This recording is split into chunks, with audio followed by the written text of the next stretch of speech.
আসসালামু আলাইকুম। সবাই কেমন আছেন? আশা করছি সবাই খুব ভালো আছেন। আমিও আল্লাহর রহমতে ভালো আছি। তো চলে আসলাম 2-3 দিন পরে ভিডিওতে, কারণ আমার একটু সমস্যা যাচ্ছে। আমার মেয়ের পরীক্ষা চলতেছে, এই জন্য আমি রেগুলার ভিডিও দিতে পারতেছি না। আমি আপনারা সবাই ক্ষমা প্রার্থী আপনাদের কাছে। তো বরাবরের মতো কাজ থেকে চলে আসলাম। কাজ থেকে চলে এসে দেখি কিচেনে আসলাম, রান্না করব। তো এসে দেখি আমার হাজবেন্ড কি সুন্দর সুন্দর দেখেন লিচু নিয়ে আসছে আমার জন্য। কি নাইস নাইস লিচু, কত বড় বড় টসটসে লিচু নিয়ে আসলো। এই যে অনেক বড় বড় লিচু। তারপরে নিয়ে আসছে এই বড় বড় আম নিয়ে আসছে। এই যে আম, দেশীয় আম, আবার এই পাকিস্তানি আম, কি সুন্দর দেখতে, কি নাইস, একটু দাগ নাই বডিতে, কি সুন্দর। নিয়ে আসছে লিচু আম, বলে আমার অনেক পছন্দ লিচু আম, এই জন্যে নিয়ে আসলো। বলে যে খাও নাও, তোমার জন্য লিচু আম নিয়ে আসছি। তো কালকে আমার কাজে আমার সাথে একসাথে যে কাজ করে আমার কলিগ, তো কালকে কাজে গেছি। তো ও আমার জন্যে ও নিজের বাগানের এই যে মূলা, বিদেশি মূলা যেগুলা লাল লাল, এগুলা সালাদও খায়, আবার কেউ রান্নাও করে। এই মূলার শাক, এগুলা আমাকে আমার জন্য নিয়ে আসছে, টাটকা একদম অর্গানিক তার বাগানের। তো কালকে এসে আমি এগুলারে কেটে রেখেছি, রান্না করি নাই, কারণ কালকে টাইম ছিল না আমার। তো কালকে এগুলা কেটে ধুয়ে রেখে গেছি। তো আজকে এগুলা রান্না করব, এই শাকগুলা ভাজি করব, আর এইটারে চিংড়ি মাছ দিয়ে রান্না করব। চিংড়ি মাছগুলা কেটে নিছি। তারপরে এখন আমি এগুলারে একটু ছোট ছোট করে দিব, চুলায় ভাজি করব এগুলা। তারপরে আমি কালকে রাত্রে একটা কোলাজন অর্ডার করছি, দেখি এটাও আসছে আমার কোলাজন। দেখি খুলে দেখি, আমাজনে অর্ডার করছিলাম, তো চলে আসছে।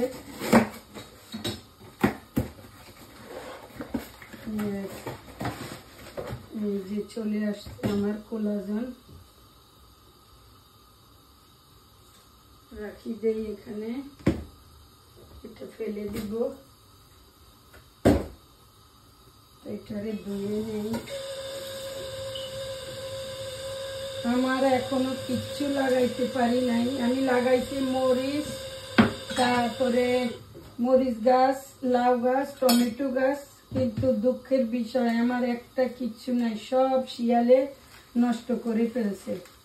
লন্ডনে এত শিয়াল, আমার গার্ডেনে সকাল হইলে এগুলা দৌড়াদৌড়ি করে, তারপরে ওগুলার উপরে সব শেষ, একটাও নাই। এত দাম দিয়ে সব কিছু আনলাম, মাটি, গাছ, কিন্তু একটা জিনিসও নাই আমার, সব নষ্ট করে ফেলছে। এত খারাপ লাগছে মনটা। আর এই আপার ওনার গার্ডেনে লাগাইছে, সুন্দর মতো হয়েছে সব। একটু একটু করে দিয়ে দেই, তো আমি ভাজি করব। আমার দুই কলিগের জন্য নিয়ে আসছে, কিন্তু একজনে সিঙ্গেলটা, ও বলছে আমি পারবো না রান্না করতে, তো তুমি রান্না করো, পরে আমার জন্য একটু নিয়ে আসো। তো এখন কালকে ওর জন্য একটু নিয়ে যাব, দেখি কতটুকু হয়। তারপরেও দিয়েছে, আলহামদুলিল্লাহ ভালোই দিছে। সবাইকে তো দিয়ে খেতে হয়, আমি তো দিতে পারলাম না, কারণ আমার কিছু, আমিও লাগাইছিলাম কিন্তু আমার একটাও গাছ উঠছিল, কিন্তু একটাও রাখে নাই শিয়ালে, সবগুলা নষ্ট করে ফেলছে। এত মনটা খারাপ লাগছে আমার। এখন এগুলো রান্না করে এদিক দিয়ে ভাত বসাই দিচ্ছি রাইস কুকারে, ভাত হয়ে যাবে। তারপরে মেয়ে বলতেছে ওর একটু পাস্তা পাকাই দিতে, ওর একটু পাস্তা পাকাই দিব, চিজ পাস্তা। একবার খাইতে অর্ডার দিয়ে পাস্তা নুডলস, এখন আবার খাবে। কি সফট নরম, মেনুতে একদম অর্গানিক, নিজের খেতেন না, এই জন্য সার নাই, কিছু নাই, কি ভালো। এই মূলাগুলো তাড়াতাড়ি হয়ে যায়, আমি 1 বছর লাগাইছিলাম, অনেক হয়েছে, অনেক হয়েছে। তারপরে কালকের চিকেন আছে, মিট আছে, ওরা খাবে। আমি শুধু শাক, আমার হাজবেন্ড আর আমি শাক দিয়ে খাবো। আর ওই মূলাটা রান্না করব, দেশের মতো একটু রান্না করতে মন চাইছে, মূলা দিয়া চিংড়ি মাছ দিয়ে। দেখি আলাদা একটা গ্রাম হয়। আজকে আর রান্না করব না বেশি কিছু, যেহেতু চিকেনও আছে, মিটও আছে। ওগুলো শেষ হয়ে গেলে রান্না করব, কালকে আবার কাজ থেকে এসে রান্না করব। কাজ থেকে মাত্র আসলাম, এসে রান্না বান্না শুরু করলাম। একটু বড় বড় করেই কেটে দিচ্ছি, কারণ একদম কচি শাক তো নরম হয়ে যাবে।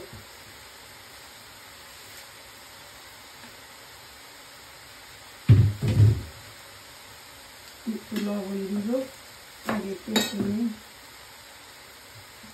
নাচ করে কালকে বাচ্চি সুন্দর করে বেছে ধুয়ে রাখছিলাম। একবার ভাবছিলাম সকালে করব, পরে দেখলাম যে টাইমে মেলে নাই, এই জন্য আর করি নাই। টাইমের সাথে ডিশ করা যায় না, এই জন্য করি নাই।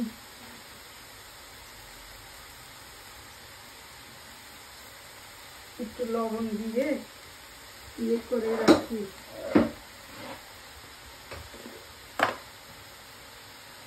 অল্প একটু লবণ দিই, শাক আবার অল্প হয়ে যাবে না, পরে লবণ বেশি হয়ে যাবে। এবার ঢাকনা দিয়ে তখন একটু পানি বের হয়ে যাবে। তো এখন মূলাটা বসাই দিব, শাকটা হয়ে গেছে, এখন মূলাটা বসাই দেই।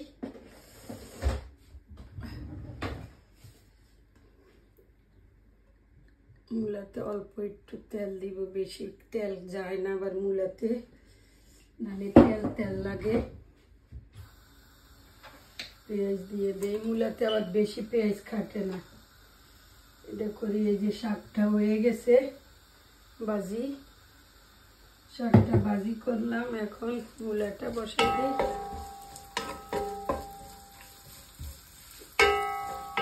অল্প পেঁয়াজ দিছি, মূলাতে বেশি পেঁয়াজ দিলে ভালো লাগে না।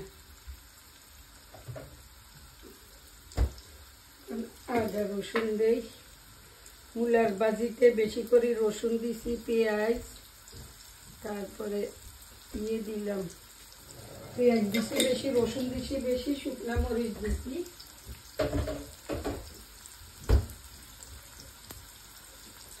দিয়ে দেই একটু একটু করে সব মশলা, চিংড়ি মাছগুলো দিয়ে দেই।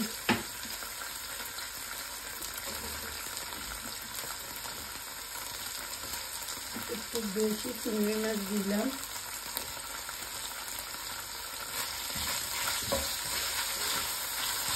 মশলাটা একটু কষাইয়ে নিই, এক এক করে সব দিয়ে নিই। একটু লবণ, তারপরে শুকনা মরিচ, বেশি দিব না, এটা তেমন ঝাল নাই, এগুলো তো কাশ্মীরি। তারপরে হলুদ, তারপরে দেই জিরা, ধনিয়া,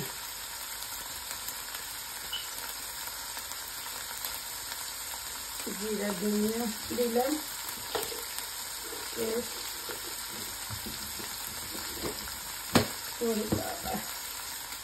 শেষ হয়ে গেছে, একটু পানি দেই, কারণ নাহলে মশলাটা পোড়া যাবে।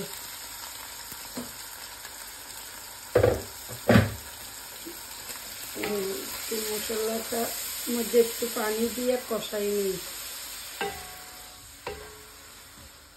কষাইয়া এখন মূলাটা ঢেলে দিই।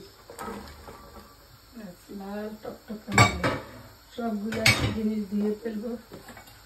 এটা হচ্ছে পেঁয়াজ রাখার বাটি, পেঁয়াজ গন্ধ আর বাইরে রাখলে পেঁয়াজ নষ্ট হয়, এটা দিলে পেঁয়াজ ভালো থাকে, ভিতরে রাখলে আর গন্ধ হয় না।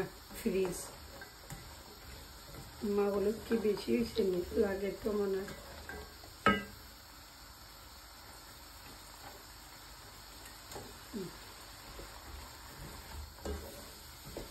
একটু পরে হয়ে যাবে, বেশি সময় নিবে না, কারণ মূলাগুলো একদম সব একদম ছোট ছোট ছিল, মানে মাত্র হইতেছিল, কিন্তু উনি বলছে ভিতরে দিয়া শামুকে খেয়ে ফেলে, এই জন্য তাড়াতাড়ি করে উঠে ফেলছে। সব দিকে ঝামেলা আছে।